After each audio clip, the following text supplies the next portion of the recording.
ஐயா வணக்கம் வணக்கம். ராஜா. வணக்கம்.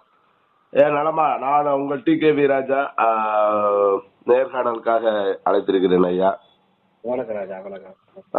நலமா இருக்கீங்களா? நலமா இருக்கேன். நல்லா இருக்கீங்களா? மிக்க நலம் ஐயா.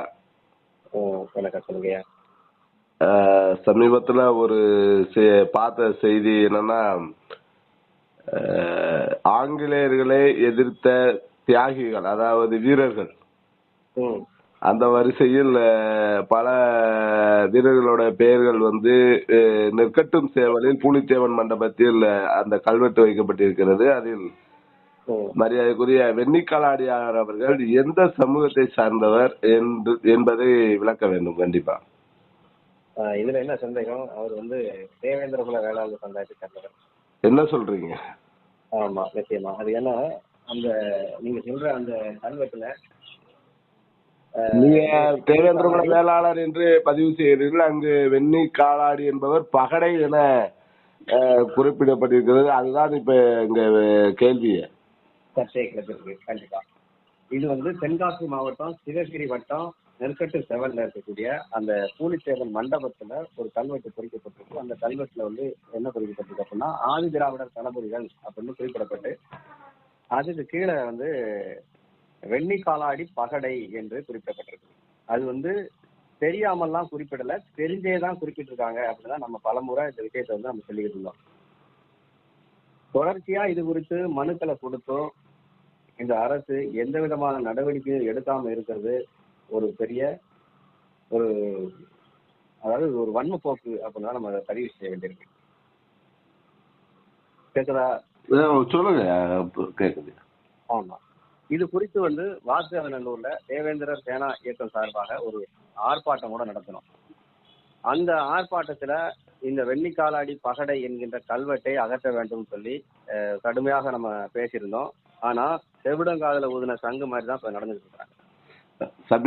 காலாடி என்பது எல்லாருக்கும் தெரியும், வரலாறு பேசக்கூடியவர்கள் அனைவருக்கும் தெரியும். தேவேந்திர குல வேளாளர் சமுதாயத்தினுடைய ஒரு பிரிவாக அது கருதப்படுது. அதாவது காலாட் படை அப்படிங்கிற அந்த குடும்ப அமைப்பு முறைகள்ல இருந்த அந்த அமைப்பு முறைகள்ல ஒரு பிரிவாக கருதப்படுது. இவர்கள் ஒரு போர் வீரர்களாக அதாவது ஏறும் போரும் எமது கொலை தொழில் என்று சொல்வதை போல அது தேவேந்திர குல வேளாளர் சமுதாயத்துக்கே உரித்தான அந்த காலாடி என்கின்ற காலாட் படையை குறிக்கக்கூடிய ஒரு சொல்லாக அது இருக்குது. அதுல போய் பகடை என்ற சொல்லுறாங்க அப்படின்னா எவ்வளவு பெரிய முட்டாள்தனமான அல்லது வரலாற்றை திசை திருப்பக்கூடிய, வரலாற்றை அழிக்கின்ற நோக்கோடு அது அந்த பூலித்தேவன் மண்டபத்துல வைக்கிறாங்க. இது ஒரு கேவலமான ஒரு வரலாற்றை அழிக்கக்கூடிய ஒரு செயலாகத்தான் இதை நம்ம பார்க்க வேண்டியிருக்குது. தொடர்ச்சியாக இது குறித்து மனு கொடுத்தும் இந்த அரசு எந்த நடவடிக்கையும் எடுக்காம இருக்கிறது தான் இதுல நம்ம ஒரு பெரும் மன உளைச்சல் நமக்கு ஏற்படுது. ஏன்னா சமீபத்தில் தமிழக முதல்வர் கூட ரூபாய் 50 லட்சம் ஒதுக்கி அதற்கான மணிமண்டபம் அமைக்க சொல்லி இருக்கிறார். அதில் கூட இந்த காலாடி என்ற சொல் தான் பயன்படுத்தப்பட்டிருக்கிறது இல்லையா? ஆமா, வெண்ணிக்காலாடிங்கிறது அது அப்படித்தான் சொல்லி ஆகணும். அவங்க வெண்ணின்னு அவங்க சுருக்க முடியாது. அப்படி சுருக்கிற மாதிரி தான் நிறைய பேர் சுருக்க வேண்டியிருக்கும். அப்படி இருக்கும் பட்சத்துல எப்படி அவரை பகடை என்று? அதுதான் இது அந்த மண்டபத்தை திறக்கிறது யாருன்னா, அடிக்கல் நாட்டி திறக்கிறது யாருன்னா முன்னாள் முதல்வர் மறைந்த மு கருணாநிதி அவர்கள். அவர் தான் மண்டபத்தை திறக்கிறாரு.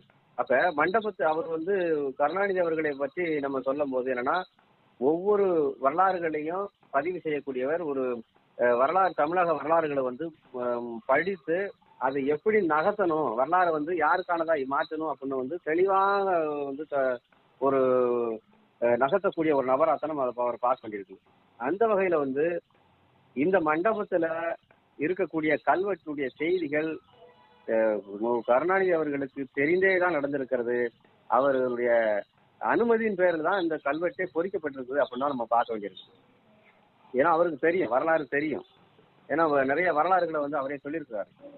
அப்ப வெண்ணிக்காலாடி பகடை அப்படின்னு குறிப்பிட்டதோடு மட்டுமில்லாமல் இங்க என்ன பண்றாங்க அப்படின்னா, ஆதி திராவிடர் தளபதிகள் சொல்றாங்க. அப்ப மண்ணுடைய இந்த தமிழ்நாட்டுக்கு சொந்தக்காரங்க அப்படின்னா தேவேந்திர குல வேளாளர் தான். தமிழ்நாட்டை சொந்தம் கொண்டாடணும் அப்படின்னு ஒரு சமூகம் நினைத்தார்கள் என்று சொன்னால் அது அப்பளுக்கன்றி அது நான் வெளிப்படையா எங்க வேணாலும் இதை நம்ம பதிவு செய்யலாம். தேவேந்திர குல வேளாளர் சமுதாயத்துக்கு சொந்தமான ஒரு நாடு அப்படின்னா வந்து அது தமிழ்நாடு தான். இவர்களுக்கு உரிய மண்ணு தான் இது. அப்ப அவர்களை எப்படி இப்ப அடையாளப்படுத்துறான் அப்படின்னா ஆதி திராவிடன்றான். ஆதி திராவிடர் அப்படிங்கிறது வந்து உண்மையை சொல்ல போனா அது ஒரு கேவலமான சொல்லு. அந்த சொல்லுக்கு வந்து அந்த சொல்லுக்கும்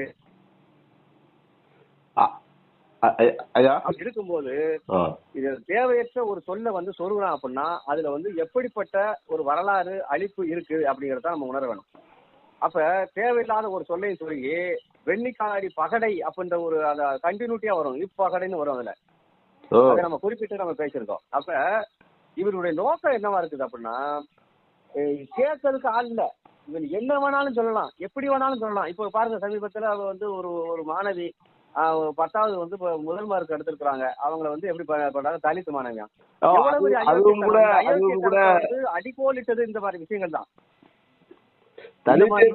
தலித் என்ற ஒரு சொல்ல கஜெட்டிலே இல்லை என்று கூட பதிவு செய்யப்பட்டிருக்கிறார்கள். அந்த சூழ்நிலையில் இந்த மாணவியை இவ்வாறு குறிப்பிடுவதை எப்படி எதிர்நோக்குகிறீர்கள்?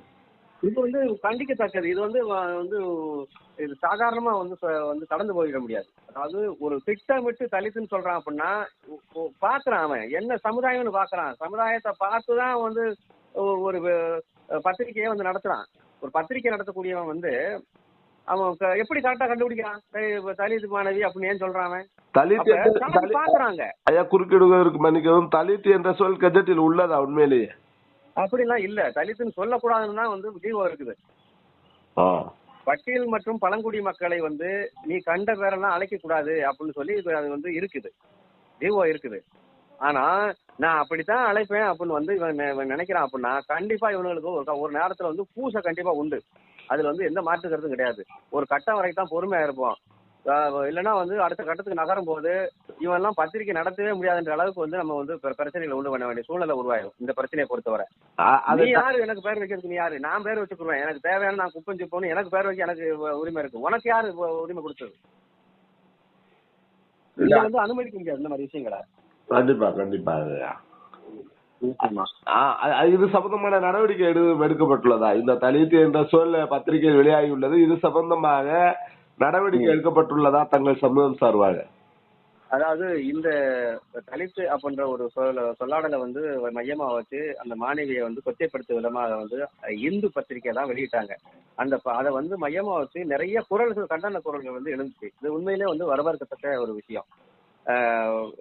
தேவேந்திர குல வேளாளர் சமுதாயத்தை சேர்ந்தவர்கள் அமைப்பு ரீதியாகவும் இயக்க ரீதியாகவும் நிறைய கண்டன குரல் எழுந்தது. அந்த பத்திரிகையோட அலுவலகத்துக்கு போன் செய்து தொடர்ச்சியாக அவர்கள்ட்ட வந்து விளக்கம் கேட்டு, நியாயமான விளக்கம் கேட்டு வந்து போன் செஞ்சாங்க. நிறைய போன் கால்கள் வந்து அவங்களால அட்டன் பண்ண முடியாம இருந்தது. இது அவங்களுக்கு வந்து ஒரு பெரிய ஒரு அடிதான். இது என்னை பொறுத்தவரை வந்து இது ஒரு மிகப்பெரிய ஒரு போராட்டம் தான் இது. ஏன்னா ஒரு விளக்கம் காட்டு எப்படி நான் தலித்தில் போடுவேன் அப்படின்னு வந்து கேட்கக்கூடிய ஒரு மனநிலையில வந்து இன்னைக்கு மாறி இருக்கு. இது உண்மையில் வரவேற்கத்தக்க விஷயம். தேவேந்திர குல வேளாளர் சமுதாயத்தை சார்ந்தவர்கள் விழிப்படைந்து விட்டார்கள். இவர்களை வைத்து இனிமே வந்து அரசியல்லாம் செய்ய முடியாது. இவர்களை வந்து பகடக்காயா வைத்து இவர்களை வந்து என்ன பெயர்லாம் வேணாலும் அழைச்சு இவங்களை எப்படி வேணாலும் பயன்படுத்திக்கலாம் அப்படின்ற எண்ணங்கள் வந்து இனிமேல் ஈடேறாது அப்படிங்கறதான் இந்த நமக்கு உணர்த்தக்கூடிய ஒரு செய்தியாக இருக்குது. ஒரு மாணவரோ மாணவியோ அவருடைய காலத்தை செலவழித்து இவ்வளவு தூரம் தன்னுடைய படிப்பில் கவனம் செலுத்தி எவ்வளவோ இடர்பாடுகள் இருந்திருக்கும். ஏன்னா இன்னைக்கு வந்து கிராமத்துல இருந்து ஒரு பள்ளிக்கு சென்று வருவது, அதுவும் குறிப்பாக பெண் பிள்ளை என்பது சென்று வருவது மிகப்பெரிய கேள்விக்குறியாக உள்ள சூழ்நிலையில் இவ்வளவு தூரம் இந்த மதிப்பெண் எடுத்த மாணவியை இதை எப்படி குறிப்பிடலாம்? கண்டிப்பாக இந்த சமூக பெயரை சொல்லி இந்த வெற்றியை கொண்டாட வேண்டுமா? ஆமா, நிச்சயமாக. அதாவது ஒரு நம்ம கொண்டாடலாம். ஏன்னா ஒரு சமூக பின்புலத்துல வந்து நம்ம வரோம்.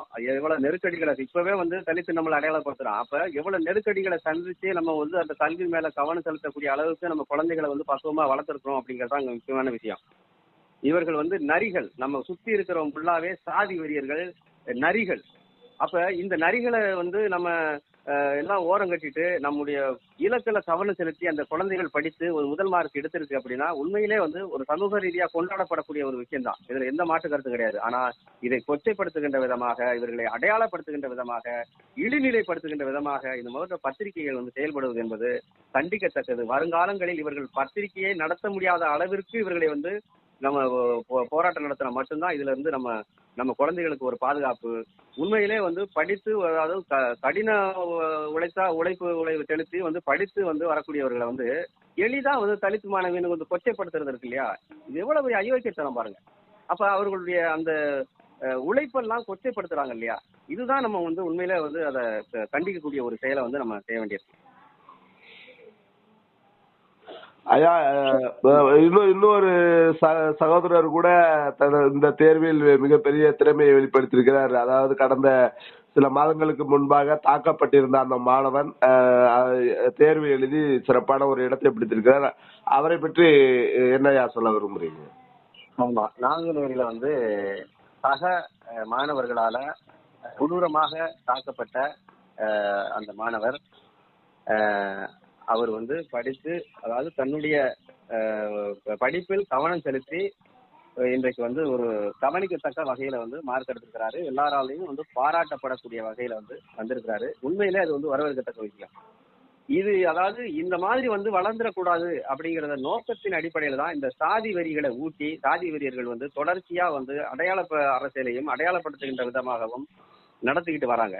அப்ப இதுல இருந்து தன்னை விடுபடுத்திக்கிட்டு ஒரு படிப்புல வந்து கவனம் செலுத்துறது அப்படிங்கிறது வந்து சாதாரண விஷயம் கிடையாது. இவங்க கொடுக்கக்கூடிய தொல்லைகள் இருக்கு பாத்தீங்களா, நம்மளை சுற்றி இருக்கக்கூடிய சாதி வரிகளுடைய தொல்லைகள், இந்த தொல்லைகள் எல்லாம் சமாளித்து உண்மையிலே அந்த மாணவன் வந்து இன்னைக்கு படித்து தமிழகத்துடைய கவனத்தை ஈர்த்திருக்கிறார் என்று சொன்னால் உண்மையிலே அது வந்து வரவேற்கத்தக்க விஷயம். இனிமேல் இது போன்ற, அதாவது இந்த சாதி வரிகளிடம் வந்து தப்பிப்பதற்கு ஒரே வழி இந்த கல்விதான் அப்படிங்கறது வந்து அந்த தம்பி நிரூபிச்சிருக்கிறாரு. உண்மையிலே வாழ்த்துக்கள். நம்ம வந்து அவருக்கு வாழ்த்துக்கள் தான் சொல்ல வேண்டியிருக்கு. மிக்க நன்றி ஐயா. இவ்வளவு நேரம் இந்த நேர்காணலுக்கு ஒத்துழைத்தமைக்கு நன்றி. தங்களுடைய ஆதரவு அனுமதியோடு இதை பதிவும் செய்திருக்கிறேன். மீண்டும் மற்றொரு காணொலியில கண்டிப்பா சந்திப்போம் ஐயா. கண்டிப்பா. நன்றி நன்றி.